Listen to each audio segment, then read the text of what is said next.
The Great Ghost Hoax, inspired by The Great Pet Heist by Emily Acton and by an artwork by David Mottram. Okay, Dylan, let's talk about this. We just finished this entire chapter book. That's a good book. It had some really cool drawings in it, and the premise of this book, the main character was a butterbean. This is butterbean right here, and there was a group of animals that lived in an apartment with Mrs. Food. Her name was Mrs. Food, and Mrs. Third Floor had come downstairs to Mrs. Food's apartment and said there was a ghost in her apartment, and especially in the kitchen, and it kept licking her cupcakes, and weird things were happening, and they got very paranoid. And so Mrs. Food went with Mrs. Third Floor up to her apartment to investigate, and also the niece, Madison. And when they go up there, a lot of weird things were happening and noises, and animals were doing funny things like taking bubble baths in sinks and bathtubs. But anyway, ultimately getting through several more chapters, because I think this book is about,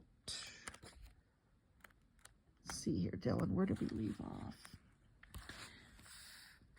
I don't have my readers on. Let's see, how many pages? What does that say? 258 pages. Finally, we get to these chapters where they had to call the police. Officer Marlowe responds. And because they had hired, Mrs. Third Floor had hired Mr. Slickhair and Mr. Ball Guy to kind of do a little ghost hunting to figure out what the heck is going on in this apartment.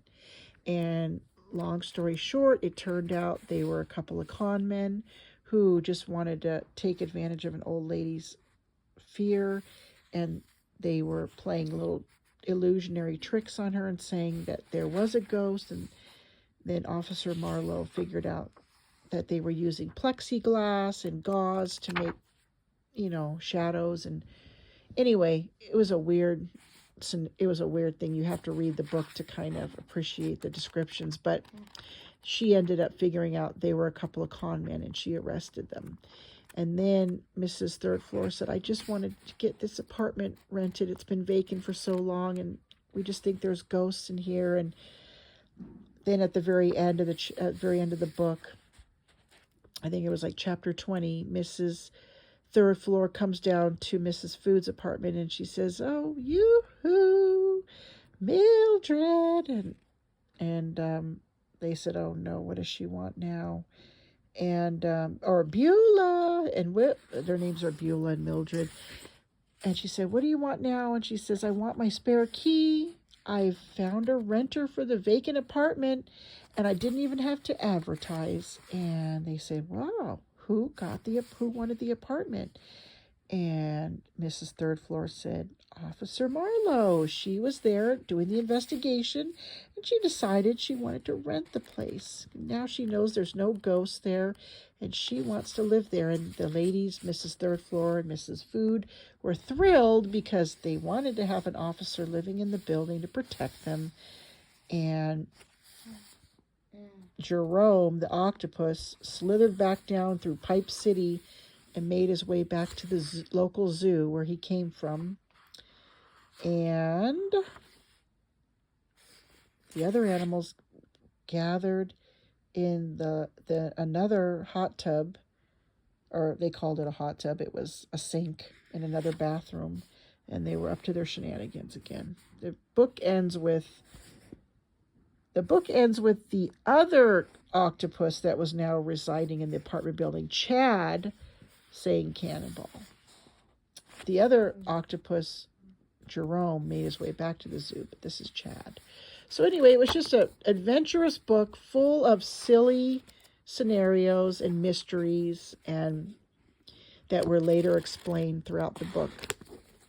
And this book we got at Dylan's book fair last year, and it was only $4.